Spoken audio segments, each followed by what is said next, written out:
इस लेक्चर में हम लोग अटलांटिक स्लेव ट्रेड के बारे में देखने जा रहे हैं। तो ऐसा था कि जैसा कि मैंने बताया कि अमेरिका में जब यूरोपियंस ने अपनी कॉलोनीज़ बना ली, चाहे स्पेनिश हो, पुर्तगीज़ हो, फ्रेंच हो या ब्रिटिशर्स हों, खास करके पुर्तगीज़, स्पेनिश और ब्रिटिशर्स, इन लोगों का पर्पस जो था वहाँ परमानेंट सेटलमेंट करके लॉन्ग टर्म रहने का था।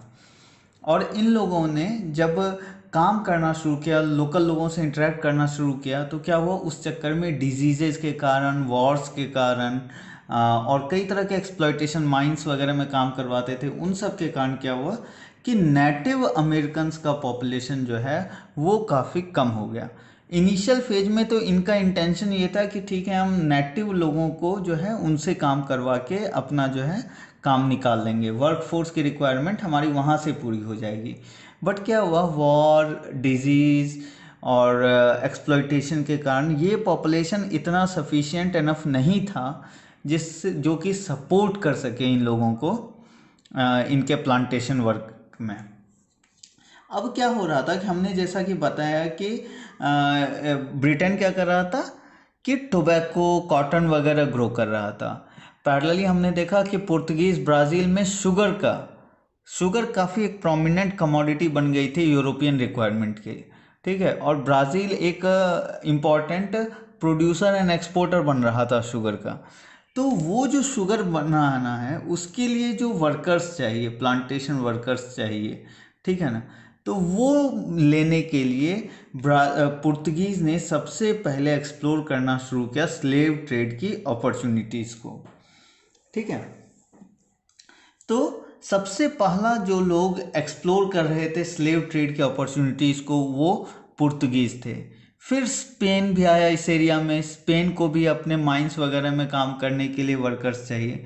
तो पुर्तगीज, स्पेन, इन लोगों ने फिर क्या किया कि एक्सप्लोर करना शुरू किया कि क्या अफ्रीका से लोग ला सकते हैं। और जैसा कि मैंने बताया था कि पुर्तगीज का ऑलरेडी क्या था कि वेस्ट कोस्ट ऑफ अफ्रीका पर ऑलरेडी ट्रेडिंग पोस्ट था and they became one of the centres जहाँ से कि स्लेव ट्रेड हो रहा था। ठीक है, तो हम लोग क्या क्या देख चुके हैं कि रिक्वायरमेंट थी प्लांटेशन में,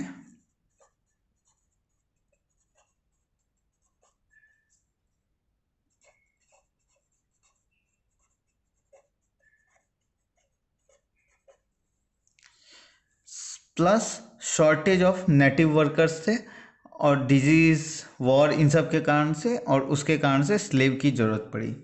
इसके अलावे एक और चीज़ समझना है कि हालांकि रिक्वायरमेंट जो थी वो तो थी इनकी, ठीक है, और बाद में पुर्तगीज, स्पेनिश के बाद में ब्रिटिश भी कूदे और ब्रिटिश भी काफ़ी, जब जब उन लोगों ने स्लेव ट्रेड स्टार्ट किया तो they became the leaders of the slave trade. काफ़ी बल्क में उन लोगों ने स्लेव्स को मंगाया। ठीक है, और क्या है कि एक और फैक्टर जो इसको फ्यूल कर रहा था कि लोकल अफ्रीकन जो लीडरशिप था और जो अफ्रीकन मर्चेंट्स था वो भी इसमें इंगेज था, क्योंकि उनके लिए भी कहीं ना कहीं ये प्रॉफिटेबल था। तो वो लोग क्या करते थे कि इनको जो है स्लेव प्रोवाइड कराते थे और ये लोग बदले में गन हो गया, गोल्ड हो गया, ये सारी चीज़ें प्रोवाइड करा रहे हैं। और इस तरह से क्या हुआ कि ये भी एक उन लोगों के लिए सिम्बायोटिक रिलेशनशिप हो गया। ठीक है ना, तो अफ्रीकन लीडर्स एंड मर्चेंट, वो लोग भी इंगेज हैं इस प्रोसेस में। ठीक है, कुछ लोग अपोज थे बट मोस्ट ऑफ द लोग इंगेज थे। तो ब्रिटिशर्स को ऐसा नहीं है या पुर्तगीज को ऐसा नहीं है कि अंदर जाके कैप्चर करके लाना है। इनिशियली तो पुर्तगीज का इंटेंशन भी वो नहीं था कि स्लेव ट्रेड करना। इनिशियली पुर्तगीज केवल गोल्ड वगैरह एक्सट्रैक्ट करने, आइवरी, स्पाइसेस करने के लिए गए थे। बट लेटर ऑन फेज में जब उनको रिक्वायरमेंट महसूस शुरू हो गई ब्राज़ील में, तब उन लोगों ने स्लेव ट्रेड में हाथ डाला। तो क्या है कि ये लोग पोर्ट पर रहते थे, अफ्रीकन लीडर्स और मर्चेंट्स वहाँ से अंदर से खोज खाज के पकड़ पकड़ के लाते थे, वो लोग इनको भेजते थे और फिर ये लोग कंटिन्यू करते थे। ठीक है, तो अफ्रीकन लीडर्स एंड मर्चेंट्स का भी इम्पॉर्टेंट रोल है इस स्लेव ट्रेड में। इसके बाद जो है क्या था कि ये एक प्रॉफिटेबल बिजनेस था। ये अटलांटिक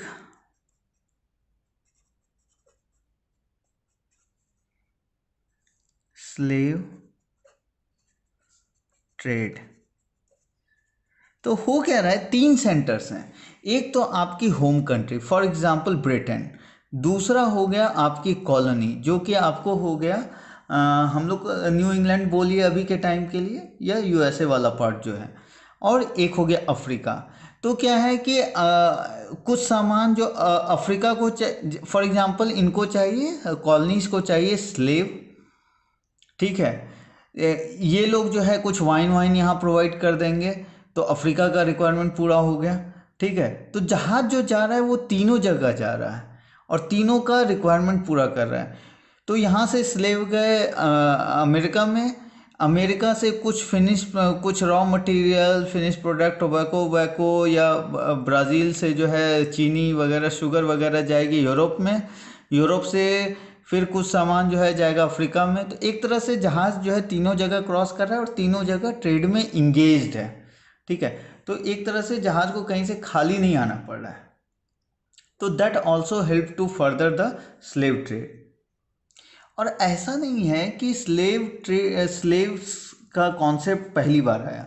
स्लेव्स तो हमेशा से रहे हैं, बट मोस्टली स्लेव्स अभी तक जो होते थे, जो लोग वॉर में हार जाते थे, उनको कैप्चर करके ये लोग स्लेव बनाते थे इन जनरल वर्ल्ड ओवर, चाहे इंडिया हो, चाइना हो, या किसी और पार्ट में वर्ल्ड के हो।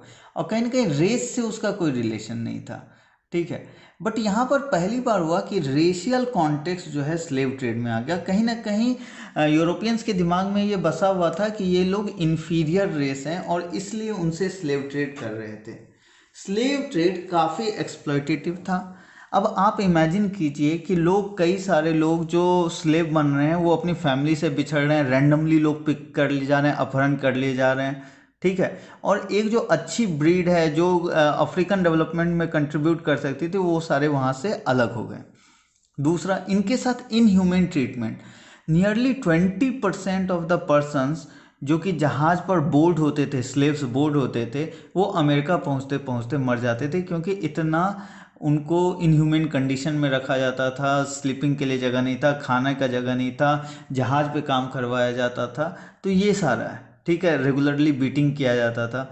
फिर वहाँ जब पहुँच रहे हैं अमेरिका, तो उनका ऑक्शन हो रहा है जस्ट लाइक एनी गुड, ठीक है। ऑक्शन में जो ले जा रहा है अब उनसे काम करवाएगा। फिर ऑक्शन, अगर मान लीजिए एक फैमिली आई है, तो फैमिली अलग अलग जगह अलग अलग लोगों के पास ऑक्शन में चली जाएगी, ठीक है। तो फिर फैमिली टूट रही है। फिर प्लांटेशन में जितना काम करवा सकते हैं, मार पिटाई, भागने पे भी पिटाई हो रही है, ठीक है। तो एकदम इनह्यूमन कंडीशन में स्लेव्स लोग रह रहे थे, ठीक है। तो ये है स्लेव की स्थिति। अब क्या था, अफ्रीका के साथ स्लेव ट्रेड करना दो तीन चीज़ों में इनके लिए, यूरोपियंस के लिए फ़ायदेमंद था। पहला, अननोन टेरिटरी होने के कारण अफ्रीकन्स कहीं भाग नहीं सकते थे। दूसरा, अगर भाग भी गए तो उनका स्किन कलर अलग है, तो वो पकड़े जाएंगे, इजीली खोज लिए जाएंगे।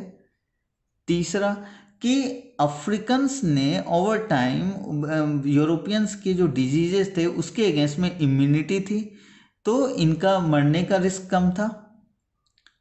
चौथा, कि इनमें से कई लोग ऑलरेडी प्लांटेशंस या एग्रीकल्चर का एक्सपीरियंस रखते थे, तो वो यूज़ कर सकते थे ये लोग अपने प्लांटेशन में। तो एक तरह से ये जो था यूरोपियंस के लिए एक तरह से सस्ते लेबर का बहुत बेस्ट अल्टरनेटिव बनकर रह गया था, ठीक है। तो इस सेंस में स्लेव ट्रेड काफ़ी प्रॉस्पर एंड ग्रो किया, ठीक है। अब हम देखते हैं कि इसका कॉन्सिक्वेंस क्या हुआ। तो अगर हम कॉन्सिक्वेंस देखें,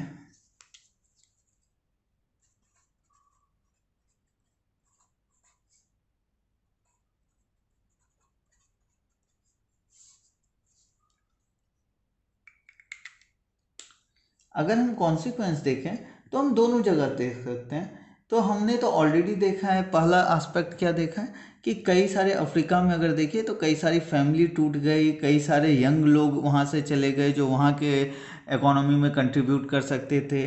वहाँ पर कहीं ना कहीं उनका जो रेस है उसका डीह्यूमनाइजेशन हो गया, उनके रेस के इन्फीरियॉरिटी को ये चीज़ हाईलाइट करने लगा, ठीक है। तो ये सारा एस्पेक्ट तो है ही। इसके अलावा क्या था कि स्लेव ट्रेड के बदले में क्या कर रहे थे, गोल्ड और गन और मतलब वाइन वगैरह ये लोग बेच रहे थे। तो गन कल्चर जो है ये वहाँ पर इंट्रोड्यूस हो गया, ठीक है, अफ्रीका में।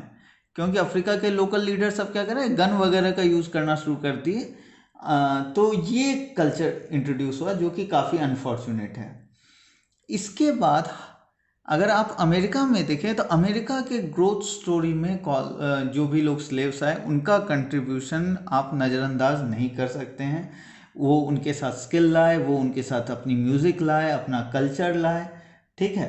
तो ये सारा जो है अमेरिका को रिच करने में और अमेरिका जो आज के दिन में इतना सुपर पावर बना हुआ है उसको ग्रो करने में कहीं ना कहीं उनका फाउंडेशन ज़रूर उसमें है, ठीक है।